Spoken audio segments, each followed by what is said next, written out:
I was sitting in a lawyer's office when my wife casually ruined our marriage over a cup of burnt coffee. "Ethan, I want a divorce," Madison said, crossing her legs like she was negotiating a phone contract, not detonating 11 years of our lives. She didn't even look at me, just at her reflection in the black glass of her phone. My wife requested a divorce, unaware that I was generating an annual income of $615,000. She asserted she could not remain with a man who did not work. Subsequently, she married my closest friend. Ultimately, karma ensured she was left in shock. That's the short version, the headline version. But sitting there in that stiff leather chair, all I had was the long, slow, ugly version. "I can't do this anymore," she went on, flicking invisible dust from her designer blazer. "I can't stay with a man who refuses to grow up. You just sit at home, pretend to work on your laptop. I need a real man, Ethan. Someone driven." The lawyer, Mr. Harper, tried to pretend he wasn't listening, but his eyebrows twitched every time she raised her voice. I could feel his sympathy leaning toward her, toward the glamorous blonde with the sharp cheekbones and sharper tongue, not the quiet guy in a worn gray hoodie. I almost laughed. If I'd laughed, Madison would have called it emotional manipulation. That's what she labeled any reaction that wasn't her own.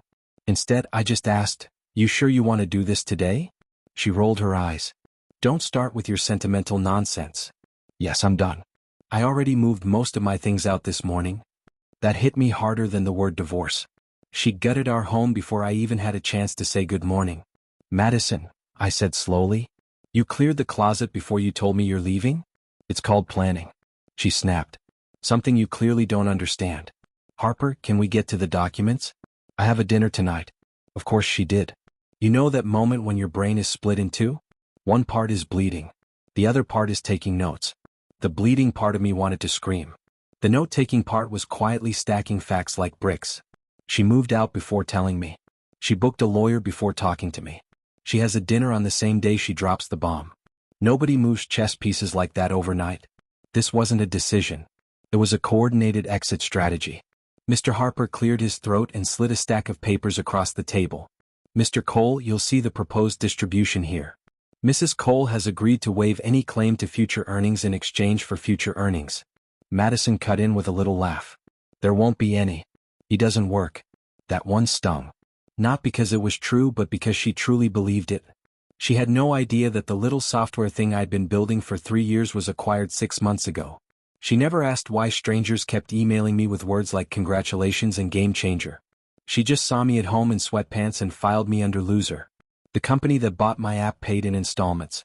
The final contract meant I was generating an annual income of $615,000 after taxes, after fees, after everything. Quiet, boring. Ethan was pulling in more than her entire department at the marketing agency. But I never told her. At first, it was because I wanted to surprise her. Then it became an experiment. How long would it take my own wife to ask, "Hey, how are things going with your project?"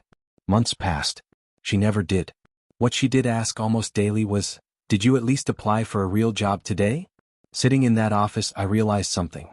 You don't know the truth to someone who's already replaced it with their favorite lie. Harper tapped the paper. "Mr. Cole, if you sign here, you agree that any intellectual property or business income you acquire after today is solely yours." Madison waved a manicured hand. "There will be none. He can have his video games and his fantasy startup. I'm not chasing dreams. I'm chasing a future." Her phone lit up on the table. The name Ryan flashed across the screen for half a second before she flipped it over. Ryan Bennett, my closest friend since college, the guy who knew about the acquisition, the guy who celebrated with me the night the contract came through and said, "Man, Madison is going to freak when she hears this." He was right about the freaking part, just not about the direction. "Do you want to get that?" I asked, staring at the phone. Her lips curled. "No, he can wait. Unlike some people, he actually understands the concept of a schedule." My fingers tightened around the pen. There was again that casual contempt, not the loud, dramatic kind you see in movies. The quiet kind delivered in little cuts again and again until you're not sure which wound started bleeding first. I looked at the signature line. If I signed, she'd walk out of my life sure she'd upgraded. She'd think she'd traded a lazy husband for a driven partner. She'd think she'd stepped up. If I didn't sign, I'd be clinging to someone who had already emotionally moved into another man's arms and another man's bed. Someone who looked at me and saw a failed project, not a person. I signed. The pen slid across the paper with a soft scratch that sounded a lot like a door closing. Madison smiled wide and bright and fake. "Finally. Thank you for not making this difficult, Ethan.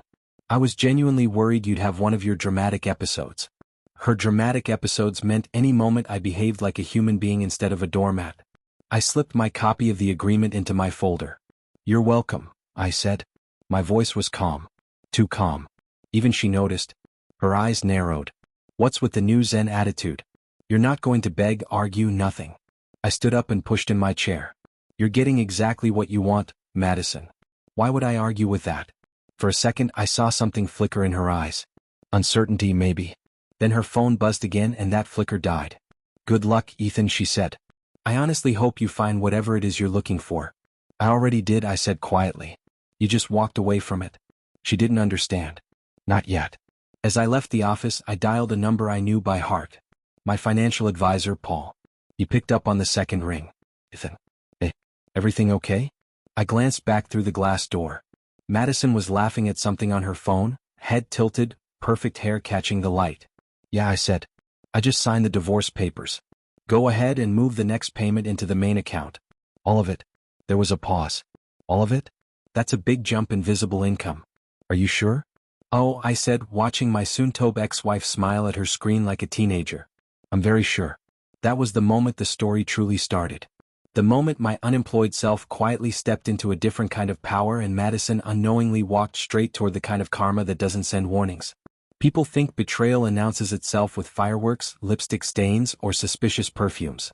In reality, it arrives quietly like a draft under a locked door, a chill you feel long before you see the open window. The first draft came 2 months before the divorce papers. Madison started spending more time at work. Not unusual for her. She always chased the next promotion like it was a runway spotlight. But there was something different this time. She didn't come home tired or annoyed like she used to. She came home glowing, hair tousled, cheeks flushed, laughter hovering on her lips for no reason other than knowing something I didn't. Good day, I asked once. She paused. Just a half second too long, then smiled like she was auditioning for a toothpaste commercial. Productive, she said. You wouldn't understand. It was such a small jab, dipped in sugar, swallowed before I could react, but stayed lodged in my thoughts. Then her phone became her new religion. She guarded it like it contained nuclear codes. Notifications were swiped away faster than I could blink. When she laughed at something on her screen and I asked what it was, she'd frown and say, "Work stuff. You be bored." She wasn't hiding laughter from her husband. She was hiding laughter that wasn't meant for him. The second draft came in the form of absences. Absences she pretended were opportunities. I'm going out with the girls, she said one Friday evening, wearing a tight black dress I hadn't seen in years. She didn't smell like her usual floral perfume. Tonight she smelled like honey in danger. Which girls? I asked casually. She blinked. Another pause. She was always terrible at improvising a lie. Oh, you don't know them, she said lightly. Work friends. Funny how she suddenly had so many friends I'd never heard of. But the real tear in the facade came the night she didn't realize her phone was connected to the car's Bluetooth. We were driving to her parents' house for dinner. Her phone buzzed. A message appeared on the dashboard screen before she could hide it. Ryan Bennett, can't wait to see you tonight.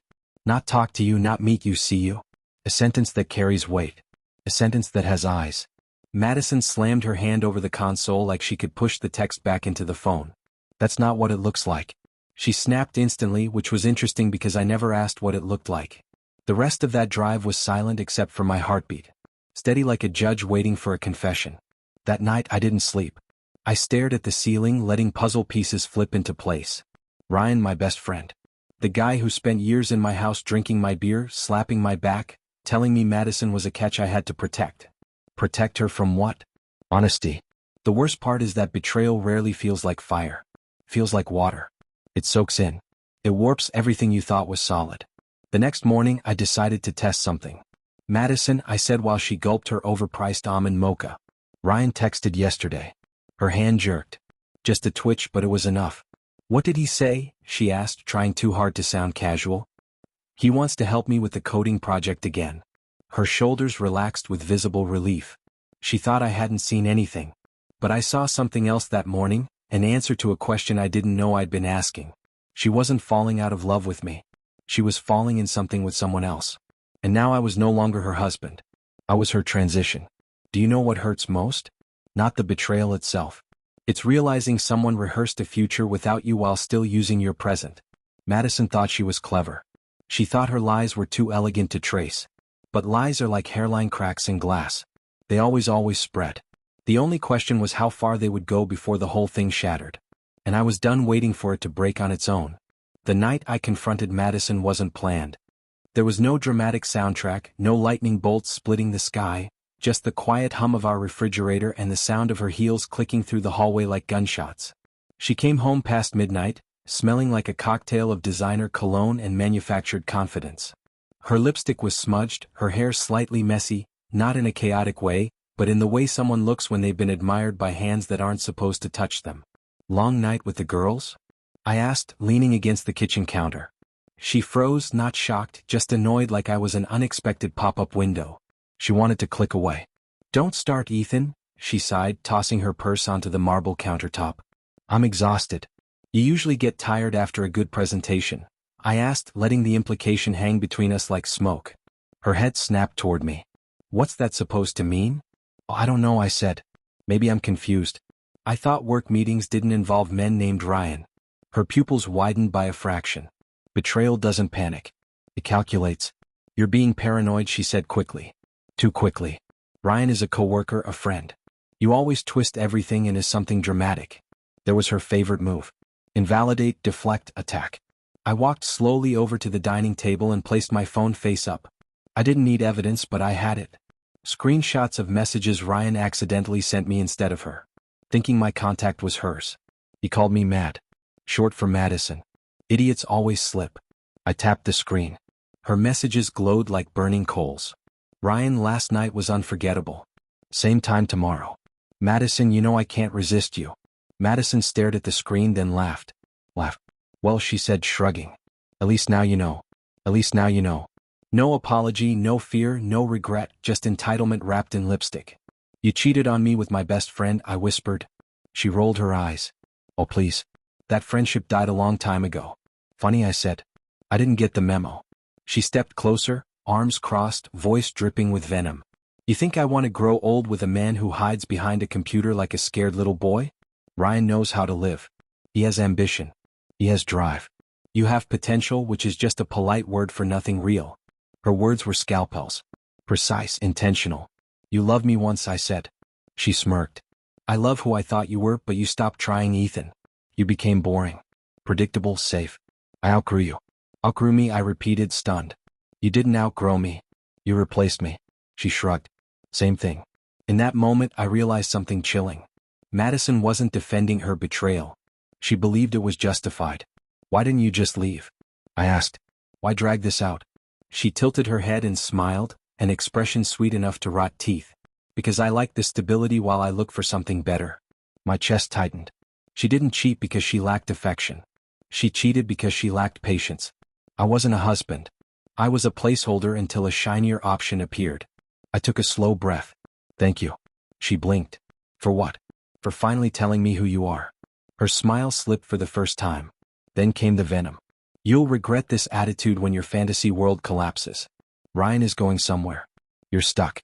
I leaned forward close enough to see the mascara dusting her eyelashes. "Madison, I'm not stuck. I am silent. And people often mistake silence for weakness." She scoffed. "Whatever makes you feel better." She grabbed her purse and strutted toward the door like she was walking into a spotlight. Not just arrogance. She didn't know she'd just lost a man who was worth more financially, mentally, emotionally than she ever understood. She didn't know that her new life was built on a lie she couldn't afford. And she definitely didn't know that betrayal isn't an ending. It's a trigger for transformation. People assume anger is loud. Broken plates, slammed doors, screaming matches. But the real anger, the kind forged in betrayal, is quiet. It moves through you like smoke, fills every room in your mind and refuses to leave. The night after the confrontation, I didn't sleep. I lay in bed, staring at the empty space where Madison used to sleep. Her pillow perfectly aligned, her perfume still faintly lingering on the sheets. It was like sharing a grave with a ghost who hadn't realized she died. Every memory in that room turned into a weapon. Our wedding photo on the nightstand alive, frozen in time. The engraved watch I bought her for our 5th anniversary. A monument to my stupidity. The promises we made. Expired coupons. She cashed in somewhere else. My brain replayed everything on a loop. Her laughter at messages meant for another man. her voice dripping with contempt. Her eyes sparkling with excitement that wasn't for me. I wasn't mourning her. I was mourning the version of myself that trusted her. At around 3 a.m. I got up and walked through the house. Every corner felt different, like someone had rearranged my memories without permission. The kitchen table we built together that she mocked for being too rustic now felt like a stage where lies rehearsed. The couch where she used to cuddle beside me during movie nights suddenly felt like a prop in someone else's script. And then came the questions, the kind that punch you from the inside. Was I not enough? Did I do something wrong? Was she always like this and I just refused to see it? The worst question wasn't why did she cheat? It was why did she stay while planning her exit? Betrayal hits differently when it wears kindness like camouflage. By sunrise, exhaustion didn't feel like sleep deprivation. It felt like identity loss. I wasn't Ethan Cole, husband, builder, dreamer. I was Ethan Cole, discarded option. The morning brought something unexpected. Messages not from Madison, from people who somehow sensed something was wrong. My sister texted, "You okay?" My buddy Marcus sent a meme which somehow hurt more because he didn't know he was cheering up a corpse. Even my mother called offering homemade soup as if soup could fix betrayal. I didn't reply. Words felt useless. Around noon I sat at my desk and stared at my laptop. The same laptop Madison claimed was proof I didn't have a real job. I opened the analytics dashboard for my software, the one she never bothered to ask about. Thousands of people use the product daily. Reviews poured in. Recognition, value, proof of existence. Madison didn't break me. She just reminded me what she never took the time to see. There's a strange thing that happens when a mask slips. It doesn't just reveal the other person, it reveals you. It shows what you tolerated, ignored, justified. I realized Madison wasn't my downfall. She was my mirror. She reflected every insecurity I fed, every boundary I didn't enforce, every silent compromise I made just to maintain the illusion of peace. That afternoon, for the first time in months, I looked at myself in the mirror. Not the tired husband, not the confused man begging for scraps of affection, but someone reborn through fire. And yet, rebirth hurts. I cried not because I missed her, but because I missed the man I thought I was when she loved me. Then something shifted. The tears stopped. My heartbeat slowed. My breathing steadied. I wasn't broken. I was awakening. Not everyone gets the privilege of seeing the truth while they're still young enough to do something about it. Madison thought she had won. She thought she'd traded a mediocre man for a better one. But she didn't know the truth. A storm doesn't destroy a mountain. It reveals it. And the storm had only just begun. When people talk about decisions after heartbreak, they act like choices arrive neatly labeled. Stay or leave. Forgive or forget. But betrayal doesn't give you doors. It gives you rubble. You don't choose paths, you build them. 2 days after Madison stormed out, I sat in my office staring at the divorce agreement I had already signed. The ink was dry, but something inside me wasn't. My signature felt like a period in a sentence I wasn't ready to finish. My first instinct was primal. Destroy everything connected to her. Delete her photos. Block her number. Burn the remnants of her presence. But something stopped me. Not love, not nostalgia. Clarity. You cannot heal from a wound while pretending it never happened. So instead of erasing her, I analyzed her. Like code, like a corrupted system, I now understood. Madison didn't break me. She revealed the weak architecture I built around her approval. That realization changed everything. I made my first decision. I would stop reacting to her choices and start acting on mine. That began with 2 actions. Small, simple, seismic. I called my financial advisor, Paul. Move the entire acquisition revenue into my primary account. I told him. Paul paused. That will make your income publicly visible. Anyone checking records will see it. I know it wasn't revenge. It was exposure. Madison thought she walked away from sinking ship. I wanted her to see the yacht she abandoned. Paul chuckled. You're finally stepping into the life you earned. I didn't respond, but the tremor in my chest wasn't fear. It was ignition. My second decision required more courage. I called Ryan. He answered on the second ring.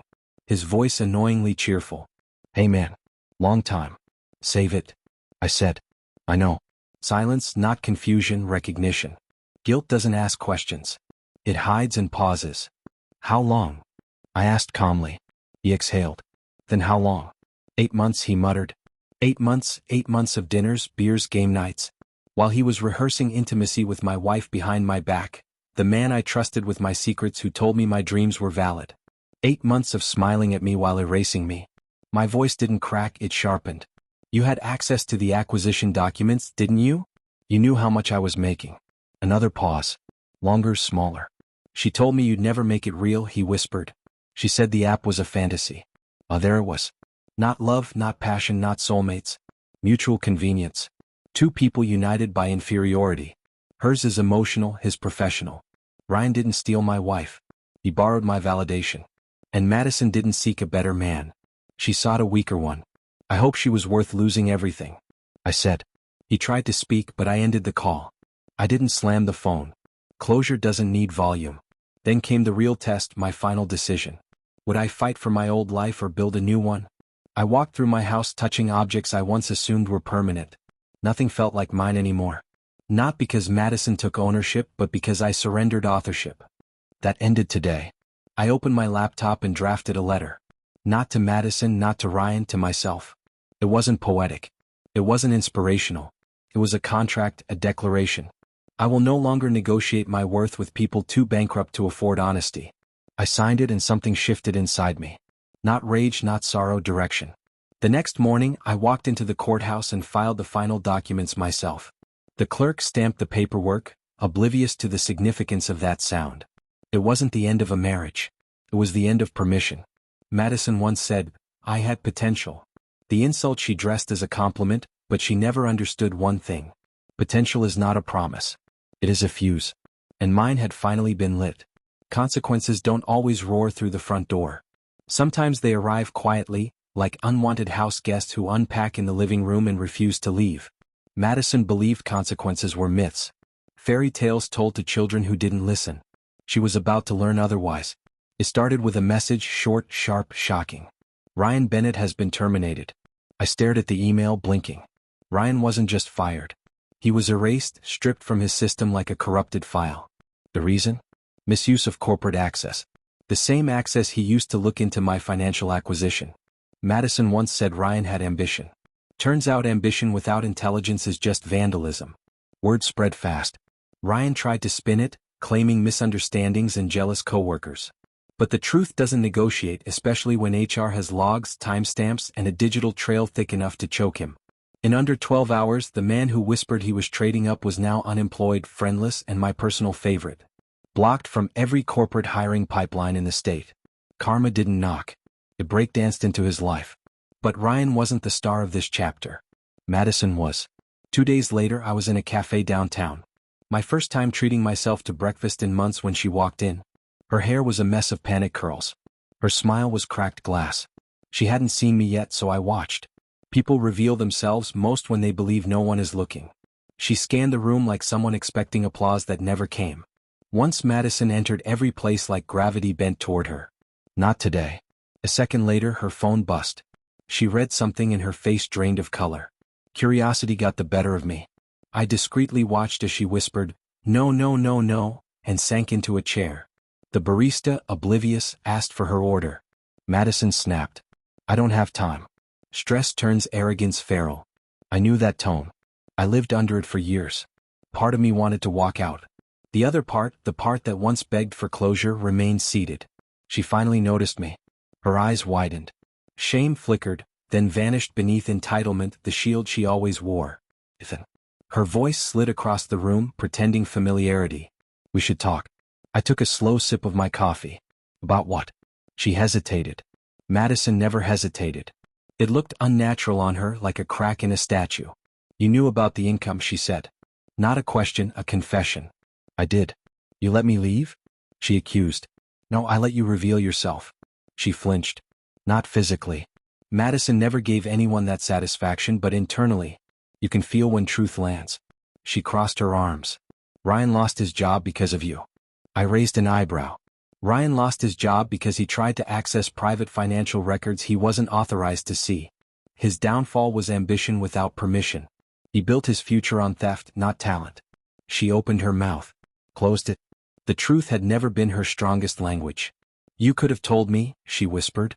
"And you could have asked," I replied. Silence. Heavy, real. She looked at me the way gamblers look at chips they threw away too early. "What do you want?" she finally asked. There it was. The question she avoided for years. She never cared what I wanted, only what I provided. I leaned back, calming away. I never had been before. Nothing, I said. Not anymore. Her voice trembled. I made a mistake. No, I said gently. You made a choice. Now you're meeting its consequences. She tried to reach for my arm. I stepped back. The Madison I once loved dissolved into someone else. A stranger made of regret. She wasn't crying. She was breaking. Not dramatically. Quietly. The same way betrayal begins. You can't just walk away, she said, voice cracking. I smiled, not cruelly, just honestly. Madison, you walked away first. I'm just following the path you cleared. For the first time, she had nothing to say. And for the first time, I didn't need her to. The strange thing about freedom is how unfamiliar it feels when you first taste it.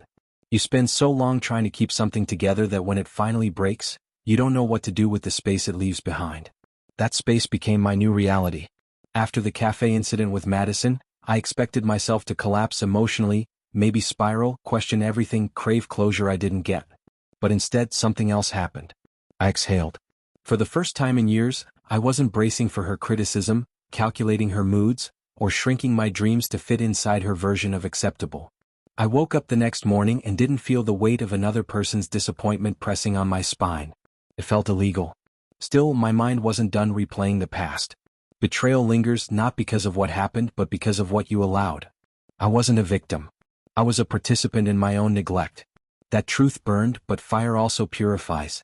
That week I took a step that felt small but carried an earthquake's echo. I hired a contractor to renovate the house. Not redecorate, rebuild. Madison's fingerprints were everywhere. The gold accent, she insisted, made the living room classy. The cold marble countertops, she said, were status, not comfort. The guest room she never let my friends stay in because it looked cheap when occupied. Those weren't memories. They were monuments to a woman who curated aesthetics instead of affection. The contractor, Louise, was a cheerful guy with sleeves of tattoos and a laugh that vibrated drywall. He walked through the house, notebook in hand. "What we doing here?" he asked. I took a deep breath. "We're removing ghosts." He chuckled, not realizing I wasn't joking. We started with the bedroom. I replaced the bed, too big for one person, too hollow for two, and donated the dresser Madison picked out because it matched her energy. Her energy no longer lived here. Every item I removed felt like extracting thorn after thorn I never realized was embedded. Halfway through the renovation, Louise paused beside the half-demolished fireplace. "You know," he said, tapping brick dust off his gloves. "Most guys who start renovations after a breakup go overboard. They try to erase something, but you're not erasing. You're reclaiming." Reclaiming, the word hit harder than any insult Madison ever threw at me. Reclaiming meant I wasn't running from a past. I was rebuilding a foundation that could survive my future. But fate, always dramatic, always theatrical, wasn't done. On the fourth day, Louise walked toward me holding an envelope. He said, "Arrived at the front door. No return address." My name written in Madison's handwriting. My pulse slowed, not from longing, from curiosity. Inside was a letter, 3 trembling pages of emotional debris. She wrote about how Ryan changed after losing his job. How he became distant, defensive, jealous, how she discovered he wasn't a man she believed him to be. How she thought I was this safe choice until she realized safety was another word for strength she didn't appreciate. The last sentence stood out like a confession etched into glass. "I didn't leave you because you weren't enough. I left because I feared what I was next to someone who actually was." It wasn't remorse. It was revelation. Madison didn't cheat because she wanted more. She cheated because she couldn't handle being less. I folded the letter and placed it gently into a drawer, not to keep it, to bury it. Some stories aren't written to be reread, they're written to be finished. That night, I sat in my half-renovated living room, surrounded by scattered tools and drywall dust, and realized something profound. I wasn't healing from Madison. I was healing from the version of myself that believed I needed her. Freedom wasn't the absence of someone. It was the presence of myself. And for the first time in a long time, I wasn't afraid of what came next. I was eager for it. Endings are strange. People expect fireworks, grand speeches, some cinematic moment where everything finally makes sense. But real endings don't arrive with applause. They slip in quietly like a guest who realizes they're no longer welcome and leaves without a sound. My ending with Madison wasn't a moment. It was a realization. She no longer occupied space in my life. Only in my story. And stories end. It happened one morning weeks after her letter when I woke up and didn't think of her. Not in anger, not in sadness, not in curiosity, just nothing. That emptiness wasn't absence. It was peace. The renovations were finished. The house looked nothing like the museum Madison curated. The sterile luxury she worshipped had been replaced by warmth, wood colors that didn't scream status, and furniture that invited comfort rather than judgment. It finally mirrored me, not her. I hosted a small gathering to break in the new space. Marcus came, my sister came, a few people from the software industry came. There was laughter, not forced, not polite, but real. The kind that fills rooms instead of echoing against walls. Someone asked me, "How's Madison?" And I shrugged. Not with bitterness, not with fake indifference, but genuine neutrality. She's part of chapter 1 finished. It was the first time I believed the words. Later that night, when everyone left, I sat in my living room and opened my laptop. Not to escape, not to hide, but to create. I began developing something new. Not a business, not a project, but myself. That's when the final piece fell into place. Madison never destroyed me. She revealed me. She forced me to confront the parts of myself I outsourced to her approval. I let her validate my dreams until she weaponized them. I let her measure my worth until she couldn't see it. People like Madison don't ruin lives. They expose weaknesses. And once exposed, you have two choices: collapse or construct. I chose construction. A month later, I received news that felt like the universe stamping an exclamation mark on my decision. My software acquisition, the one Madison mocked, hit a milestone. A global firm wanted to expand the project and offered me a partnership role, one with a salary that made $615,000 look like pocket change. I accepted, not to prove her wrong, to prove myself right, but karma wasn't done writing footnotes. One evening as I left a business dinner, I saw Madison across the street. She wasn't glowing, polished, or magnetic like before. She looked normal, stripped of audience, stripped of illusion. She called my name not with command but with hope. Ethan. I turned, waited calm. "I heard about your success," she said. Her eyes shimmered. Not with joy but with the agony of hindsight.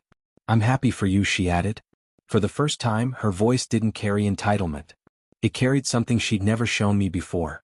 Recognition. She understood too late. That I wasn't the man she assumed I was. I nodded. "Thank you." Nothing more. Not revenge, not cruelty, just closure wrapped in composure. She waited for something. Anger, regret, invitation. But I gave her silence. Not as punishment, as graduation. I walked away without looking back. That was the moment I knew. The past isn't something you escape. It's something you outgrow. What I learned: people don't betray you because you lack value. They betray you because they can't recognize it. Love built on validation collapses when validation shifts. Silence isn't weakness, it's strategy. Your worth doesn't decrease when someone fails to see it. Madison thought she was upgrading. In reality, she walked away from a life she wasn't built to handle. I didn't lose her. I released her. And eventually, karma did what karma always does. It ensured she was left in shock.